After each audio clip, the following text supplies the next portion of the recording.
지난주 병원 대기실에서 있었던 일입니다. 제 옆에 앉으신 분이 한숨을 푹 쉬시더군요. 요즘 매일 병원 오는 게 일이야. 약도 10가지 넘게 먹는데 나아지는 것도 없고. 그 말씀을 듣는 순간 가슴이 먹먹했습니다. 그분 나이가 72이셨는데 겉으로 보기에는 80이 넘어 보이셨거든요.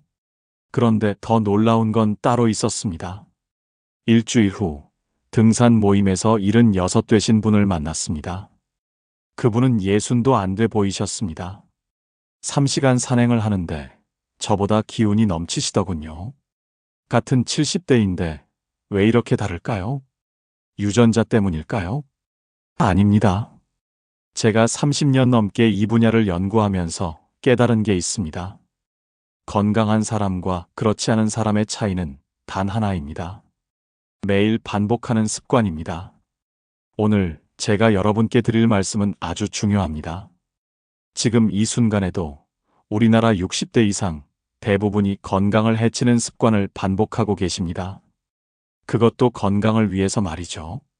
더 충격적인 사실을 알려드리겠습니다. 병원에서 받는 치료보다, 비싼 영양제보다 여러분이 매일 하는 작은 습관이 수명을 좌우합니다. 제가 직접 본 분들이 있습니다. 70에 요양원 갈 뻔했던 분이 지금은 85에 혼자 등산을 다니십니다. 약을 20가지 먹던 분이 지금은 3가지만 먹으면서도 훨씬 건강하십니다. 어떻게 이런 일이 가능할까요? 오늘 제가 그 비밀을 모두 공개하겠습니다. 여러분도 지금부터 실천하시면 10년, 20년 더 건강하게 사실 수 있습니다. 이 영상 하나가 여러분의 남은 인생을 완전히 바꿔놓을 겁니다. 끝까지 집중해 주십시오. 본격적으로 시작하기 전에 구독 버튼과 좋아요 버튼 꼭 눌러주시고 알림 설정까지 해주시면 앞으로도 인생에 도움되는 지혜들을 계속 받아보실 수 있습니다. 그럼 시작하겠습니다. 여러분, 지금부터 제가 말씀드릴 내용은 충격적입니다. 하지만 반드시 알아야 합니다. 지금 이 순간에도 여러분의 근육이 녹아내리고 있습니다. 제가 먼저 질문 하나 드리겠습니다. 여러분은 지난 일주일 동안 몇 시간이나 걸으셨습니까? 솔직하게 생각해 보세요. 대부분 하루 30분도 안 걸으셨을 겁니다. 집에서 TV 보시고, 누워 계시고, 앉아 계시고. 이게 가장 큰 문제입니다. 움직이지 않으면 우리 몸은 빠르게 늙습니다. 특히 근육이 치명적입니다. 근육은 단순히 힘을 내는 조직이 아닙니다. 근육은 우리 몸에서 호르몬을 만들고 면역력을 조절하는 아주 중요한 기관입니다. 의학계에서는 근육을 제2의 장기라고 부릅니다. 그런데 지금 이 순간에도 여러분의 근육은 줄어들고 있습니다. 나이가 들면 근육이 줄어듭니다. 50대까지는 10년에 5%씩 천천히 줄어들다가 60이 넘으면 10년에 10%씩 급격하게 줄어듭니다. 아무것도 안 하면 70이 되면 50대보다 근육이 20%나 사라지는 겁니다. 근육이 줄어들면 어떻게 될까요? 첫째, 면역력이 무너지고 폐렴 위험이 높아집니다.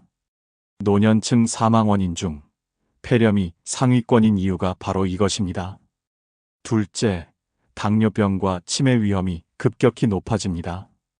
근육은 당을 저장하고 뇌를 보호하는 마이오카인을 분비하거든요. 셋째, 넘어져서 골절되면 치명적입니다. 고관절 골절 후 누워있으면 근육이 더 빠르게 줄고 폐렴과 혈전으로 심장마비나 뇌졸중까지 이어질 수 있습니다. 무섭지 않으십니까? 하지만 희망이 있습니다. 근육은 나이가 들어도 다시 만들 수 있습니다. 제가 아는 분이 계십니다. 올해 86이신데 몇 년 전까지만 해도 거동이 불편하셨습니다. 계단도 못 오르고 화장실 가는 것도 힘들어 하셨죠. 가족들이 요양시설을 알아봤을 정도였습니다. 그런데 그분이 변화를 시작하셨습니다.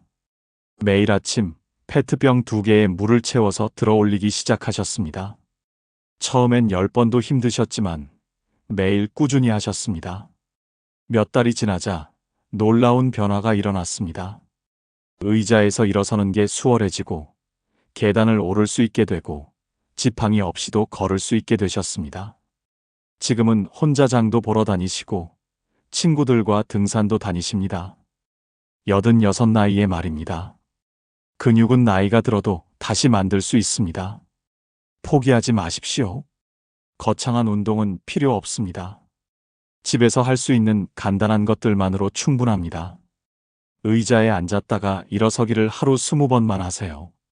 팔을 쓰지 말고 다리 힘만으로 일어나세요. 처음엔 5번부터 시작하세요. 벽을 잡고 까치발을 들었다 내렸다 하세요. 종아리는 제2의 심장이라고 불립니다. 종아리 근육이 펌프 역할을 해서 다리의 피를 심장으로 올려보내거든요. 페트병에 물을 채워서 들어 올리세요. 처음엔 500ml짜리로 시작하시고 조금씩 무게를 늘리세요. 그리고 무엇보다 중요한 게 있습니다. 단백질을 꼭 드셔야 합니다. 근육을 만드는 재료가 단백질이거든요. 달걀, 두부, 생선, 콩을 매일 드세요. 하루에 체중 1kg당 1g 이상 드시는 게 좋습니다. 예를 들어 60kg이시면 하루 60g 이상의 단백질이 필요합니다. 달걀 1개에 6g, 두부 반 모에 10g, 생선 한 토막에 20g 정도입니다. 근육을 지키는 것이 장수의 첫 번째 비결입니다. 이제 두 번째로 심각한 문제를 말씀드리겠습니다. 여러분, 요즘 잘 주무시나요? 새벽에 자꾸 깨지 않으십니까? 많은 분들이 잠을 제대로 못 주십니다. 밤 늦게까지 TV 보시다가 자고 새벽에 깨서 다시 못 주무시고, 이게 생각보다 훨씬 위험합니다. 수면 부족은 서서히 우리 몸을 죽입니다. 수면은 우리 몸의 회복 시스템입니다. 밤에 자는 동안 우리 몸은 고장난 부분을 수리하고 면역 세포를 만들고 독소를 배출합니다. 특히 밤 10시부터 새벽 2시 사이가 가장 중요합니다. 이 시간을 골든타임이라고 부릅니다. 이 시간에 멜라토닌이라는 호르몬이 나오는데 이것이 세포를 재생시키고 노화를 늦추고 면역력을 높이고 암세포를 억제합니다. 그런데 이 시간에 TV를 보고 있으면 밝은 빛이 멜라토닌 분비를 완전히 막아버립니다. 수면 부족의 위험성을 아십니까? 첫째, 혈압이 올라갑니다. 스트레스 호르몬이 계속 높게 유지되어 혈관을 수축시키고 결국 고혈압으로 이어집니다. 둘째, 당뇨병과 비만 위험이 증가합니다. 인슐린 저항성이 높아지고 식욕이 망가져 자꾸 단 것, 짠 것을 찾게 됩니다. 셋째, 기억력이 급격히 떨어지고 치매 위험이 높아집니다. 잠을 자는 동안 뇌가 기억을 정리하고 저장하는데 이 과정이 안 일어나기 때문입니다. 제가 아는 분 중에 올해 74살이신 분이 계십니다. 젊었을 때 밤샘 근무를 자주 하셔서 생활 리듬이 완전히 망가져 있었죠. 60대 중반부터 몸이 안 좋아지기 시작했습니다. 혈압도 높고 당뇨도 생기고 늘 피곤하고 기억력도 나빠지고 병원에서는 약만 늘어났습니다. 그런데 2년 전부터 수면 습관을 바꾸셨습니다. 저녁 9시부터는 TV를 끄고 10시에는 무조건 누우셨습니다. 처음 한 달은 정말 힘드셨지만 포기하지 않으셨습니다. 몇 달째부터 아침까지 푹 주무실 수 있게 되셨고 놀라운 변화가 일어났습니다. 혈압이 정상으로 돌아왔고 혈당도 안정되었고 기억력도 좋아지셨습니다. 약도 절반으로 줄었습니다. 수면은 최고의 치료제입니다. 어떤 약보다 어떤 영양제보다 중요합니다. 오늘 밤부터 10시에 주무시려고 노력해 보세요. 침실은 어둡게 만들고 조용하게 만드세요. 커튼을 치고 시계 불빛도 가리세요. 스마트폰은 침실 밖에 두세요. 블루라이트가 멜라토닌 분비를 막습니다.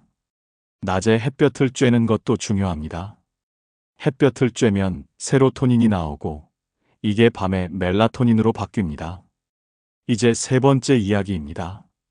여러분은 주로 누구와 밥을 드십니까? 혼자 드시는 분들이 많으실 겁니다. 자녀들은 따로 살고, 배우자는 돌아가시거나 따로 계시고, 여기서 중요한 사실을 말씀드리겠습니다. 혼자 식사하는 것이 수명을 단축시킵니다. 이건 과장이 아닙니다. 실제 연구 결과입니다. 혼자 식사하는 노년층과 함께 식사하는 노년층의 수명 차이가 6년에서 7년이나 됐습니다. 왜 그럴까요? 혼자 먹으면 빨리 먹게 됩니다. 대화할 사람이 없으니까 5분 만에 끝나버립니다. 그러면 음식을 제대로 안 씹게 됩니다. 소화는 입에서부터 시작됩니다. 침에 소화 효소가 들어있거든요. 제대로 안 씹고 삼키면 위에 부담이 가고 영양분 흡수도 크게 떨어집니다. 같은 음식을 먹어도 몸에 들어가는 영양분은 30% 이상 적어집니다. 그러면 영양실조가 옵니다. 노년층 영양실조의 가장 큰 원인이 바로 이겁니다. 그리고 혼자 먹으면 식사 시간이 너무 짧아집니다. 우리 뇌가 포만감을 느끼는 데는 식사 시작 후 20분이 걸립니다. 10분 만에 식사를 끝내면 뇌는 아직 배고프다고 신호를 보냅니다. 더 큰 문제는 마음입니다. 혼자 먹는 식사는 외롭습니다. 말없이 혼자 밥을 떠먹고 있으면 그게 쌓이고 쌓여서 우울증으로 이어집니다. 우울증이 오면 식욕이 떨어지고 영양 상태가 더 나빠지고 면역력이 떨어집니다. 악순환이 시작되는 겁니다. 반대로 누군가와 함께 먹으면 어떨까요? 자연스럽게 천천히 먹게 됩니다. 이야기를 나누다 보면 자연스럽게 20번 이상 씹게 됩니다. 소화 효소가 충분히 분비되고 영양분 흡수도 잘 됩니다. 식사 시간도 30분 이상으로 늘어나서 뇌가 포만감을 제대로 느낍니다. 그리고 무엇보다 기분이 좋아집니다. 오늘 있었던 일을 나누고 웃고 위로받고 공감받고. 제가 아는 분이 계십니다. 올해 75이신데 몇 년 전까지 혼자 사시면서 매일 혼자 밥을 드셨습니다. 몸무게가 계속 줄어들고 기운도 없고 우울증까지 왔습니다. 그런데 이웃분이 동네 경로당에 함께 가자고 권하셨습니다. 한번 따라가 보셨는데 그날이 전환점이 되었습니다. 오랜만에 여러 사람과 밥을 먹으니까 기분이 좋더래요.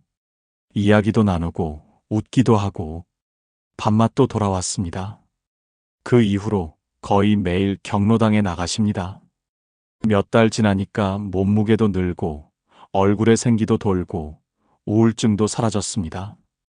혼자 사시는 분들 방법은 있습니다. 경로당이나 복지관 식사 모임에 나가보세요. 이웃분들과 돌아가면서 집에서 함께 식사하는 것도 좋습니다. 손주들과 영상 통화하면서 밥을 드셔도 좋습니다. 중요한 건 누군가와 함께하는 겁니다. 그리고 식사할 때는 꼭 천천히 드세요. 한 숟가락 먹고 20번 이상 씹으세요. 음식을 꼭꼭 씹으면 턱 근육도 발달하고 뇌로 가는 혈류가 증가해서 뇌 건강에도 도움이 됩니다. 네 번째 이야기를 하겠습니다. 이제부터 말씀드릴 내용은 충격적입니다. 여러분, 지금 드시는 약이나 영양제가 몇 가지나 되십니까? 10가지 이상 드시는 분들 많으실 겁니다. 칼슘도 드시고, 비타민도 드시고, 관절에 좋다는 것도 드시고, 혈액순환에 좋다는 것도 드시고. 하지만 정말 다 필요한 걸까요? 솔직히 말씀드리겠습니다. 대부분 필요 없을 뿐 아니라 오히려 위험합니다. 건강을 위해 드시는 그 영양제가 여러분을 병들게 하고 있을 수 있습니다. 실제로 노년층 응급실 방문 원인 중 상당 부분이 약물 오남용입니다. 칼슘을 과다하게 먹으면 혈관에 쌓입니다. 혈관이 딱딱해지는 겁니다. 이걸 혈관 석회화라고 합니다.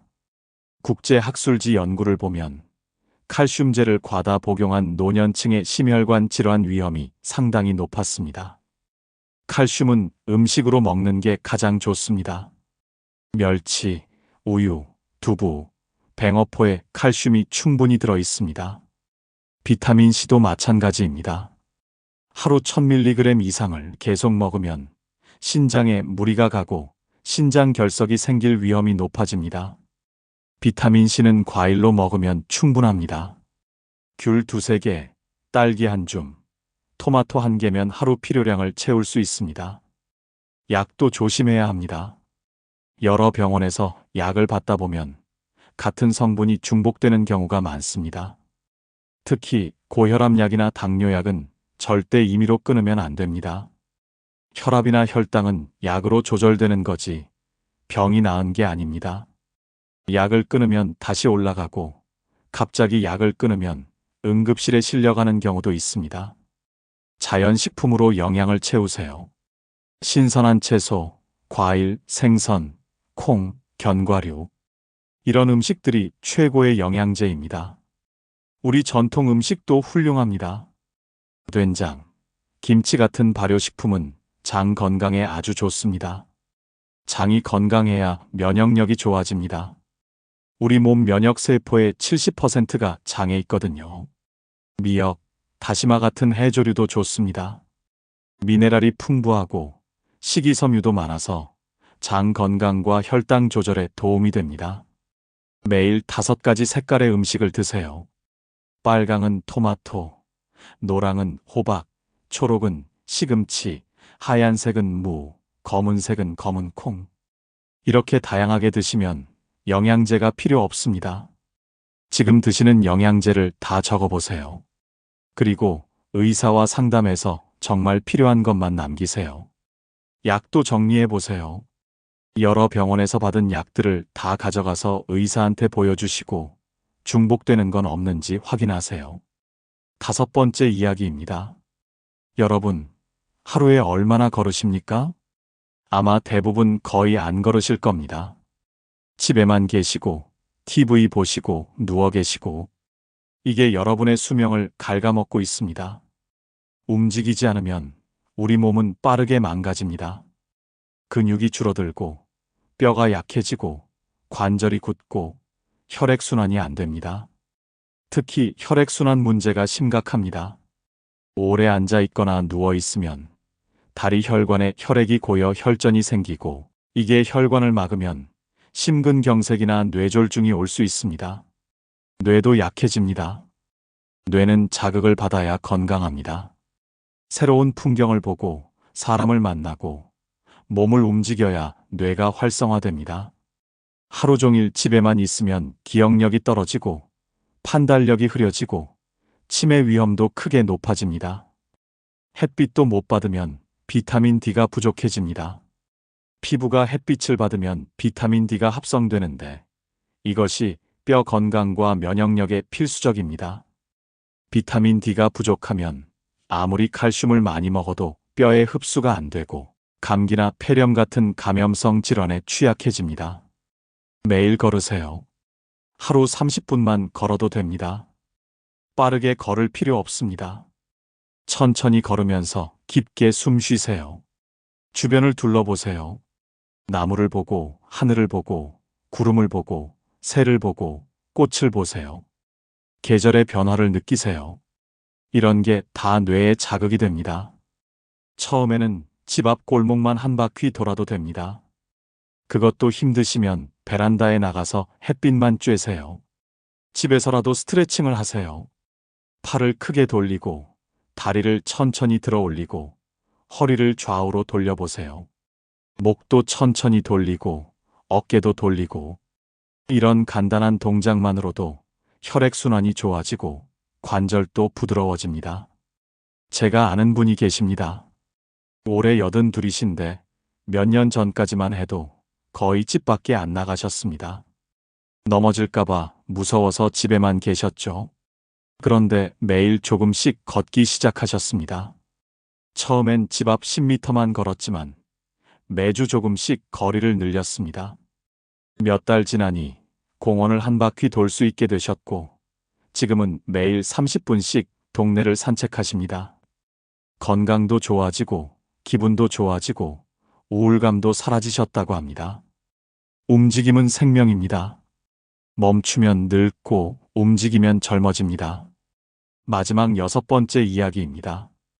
여러분, 요즘 새로운 걸 배우고 계십니까? 아마 대부분 안 배우고 계실 겁니다. 나이 들면 배워서 뭐 하나, 이렇게 생각하시죠? 하지만 이게 큰 잘못입니다. 뇌를 쓰지 않으면 뇌가 빠르게 늙습니다. 뇌는 평생 성장할 수 있습니다. 새로운 걸 배우면 뇌신경세포가 새로 만들어집니다. 반대로 새로운 자극이 없으면 뇌가 빠르게 늙습니다. 기억력이 떨어지고 판단력이 흐려지고 치매 위험이 높아집니다. 치매는 한 번 시작되면 되돌릴 수 없습니다. 예방이 최선입니다. 거창한 거 안 해도 됩니다. 하루 30분 책을 읽는 것만으로도 충분합니다. 신문을 읽으셔도 좋고, 소설을 읽으셔도 좋고, 종교 서적을 읽으셔도 좋습니다. 독서는 뇌를 자극하는 최고의 방법 중 하나입니다. 스마트폰 사용법을 배우는 것도 훌륭한 뇌 운동입니다. 손주들과 문자 보내고, 사진 찍어서 보내고, 영상 통화하고, 퍼즐을 맞추거나 낱말 맞추기를 하는 것도 좋습니다. 새로운 취미를 시작하는 것도 좋습니다. 그림을 그리거나, 악기를 배우거나, 글을 쓰거나. 중요한 건 뇌를 계속 쓰는 겁니다. 제가 아는 분이 계십니다. 올해 79이신데 3년 전에 스마트폰을 처음 배우셨습니다. 처음엔 정말 어려워하셨지만 포기하지 않고 매일 조금씩 연습하셨습니다. 몇 달 지나자 카카오톡으로 손주들과 대화하고 사진도 찍고 영상 통화도 할 수 있게 되셨습니다. 지금은 인터넷 검색도 하시고 유튜브도 보시고 심지어 온라인 쇼핑도 하십니다. 그분 말씀이 스마트폰을 배우고 나서 머리가 훨씬 맑아졌다고 하십니다. 손주들과 자주 연락하니까 외롭지도 않고 세상 돌아가는 걸 알게 되니까 대화할 거리도 많아졌답니다. 나이는 핑계가 아닙니다. 배우고 싶으면 언제든 배울 수 있습니다. 이제 지금까지 말씀드린 6가지를 정리하겠습니다. 첫째, 근육을 지키세요. 집에서 간단한 운동을 매일 하시고 단백질을 충분히 드세요. 둘째, 잘 주무세요. 밤 10시에 주무시고 침실은 어둡고 조용하게 만드세요. 셋째, 함께 식사하세요. 경로당이나 이웃과 함께 밥을 드시고 천천히 꼭꼭 씹어 드세요. 넷째, 자연식품으로 영양을 채우세요. 신선한 채소, 과일, 생선, 콩을 드시고 영양제는 최소화하세요. 다섯째, 매일 걸으세요. 하루 30분씩 걸으시고 햇빛을 쬐고 주변을 둘러보세요. 여섯째, 뇌를 자극하세요. 책을 읽고 새로운 걸 배우고 뇌를 계속 쓰세요. 여러분, 제가 30년 넘게 수많은 분들을 만나면서 느낀 게 있습니다. 건강은 거창한 게 아닙니다. 매일 아침 눈 뜨고 밥 먹고 걷고 웃고 자는 것. 이 평범한 일상을 얼마나 소중하게 여기느냐가 건강을 결정합니다. 제 친구 중에 일찍 세상을 떠난 분이 계십니다. 돈도 많이 버셨고 사회적으로도 성공하신 분이었습니다. 하지만 건강을 챙길 시간이 없다며 밤낮 없이 일만 하셨죠. 그러다 갑자기 쓰러지셨습니다. 마지막에 병원 침대에 누워서 이런 말씀을 하셨습니다. 나는 평생 내일을 위해 살았어. 그런데 정작 오늘을 못 살았네. 건강할 때 가족들과 밥 한 끼 제대로 먹어볼 걸. 공원 산책 한번 해볼 걸. 손주들과 놀아줄 걸. 그 말씀을 들었을 때 가슴이 아팠습니다. 여러분, 우리에게 주어진 시간은 오늘뿐입니다. 어제는 이미 지나갔고 내일은 아직 오지 않았습니다. 중요한 건 오늘입니다. 오늘 무엇을 먹고, 오늘 어떻게 움직이고, 오늘 누구와 시간을 보내느냐. 이게 우리의 건강을 만듭니다. 여러분께서 오늘부터 단 한 가지만 바꾸신다면 무엇을 바꾸시겠습니까? 저는 이렇게 말씀드리고 싶습니다. 오늘 저녁 한 끼 사랑하는 사람과 함께 드세요. 그것만으로도 여러분의 삶은 달라지기 시작합니다. 천천히 밥을 먹으면서 이야기를 나누고 웃고 감사함을 느끼는 것. 이게 바로 건강의 시작입니다. 병원이 멀게 느껴지는 삶. 약국에 갈 일이 없는 삶. 아침에 일어나면 오늘도 좋은 하루다 하고 웃을 수 있는 삶. 이런 삶이 여러분을 기다리고 있습니다. 그리고 이건 여러분의 선택입니다. 내일 아침 신발끈을 묶고 밖으로 나가보세요. 10분만이라도 걸으면서 하늘을 보고 나무를 보고 바람을 느껴보세요. 점심시간 이웃에게 전화 한 통 해보세요. 오늘 점심 같이 드실래요? 하고요. 이 작은 변화들이 모여서 기적을 만듭니다. 여러분은 이미 알고 계십니다. 무엇이 옳은지, 무엇을 해야 하는지. 다만 실천하지 않으셨을 뿐입니다. 오늘이 그 시작입니다. 지금 이 순간이 여러분 인생의 전환점이 될 수 있습니다. 이 영상이 여러분께 작은 깨달음이 되었다면 구독 버튼을 눌러주세요. 그리고 이 내용을 실천하시면서 어떤 변화가 있는지 댓글로 나눠주세요. 여러분의 경험이 다른 분들에게 큰 용기가 됩니다. 주변에 이런 내용이 필요하신 분이 계시다면 이 영상을 공유해 주세요. 한 사람의 건강이 한 가족의 행복입니다. 한 가족의 행복이 모여 우리 사회가 밝아집니다. 빛나는 인생의 지혜는 계속됩니다. 다음 영상에서는 더 깊이 있는 건강 이야기로 찾아뵙겠습니다. 여러분의 오늘이 빛나기를 바랍니다. 여러분의 내일이 건강하기를 바랍니다. 지금 이 순간 여러분은 충분히 아름답습니다. 감사합니다.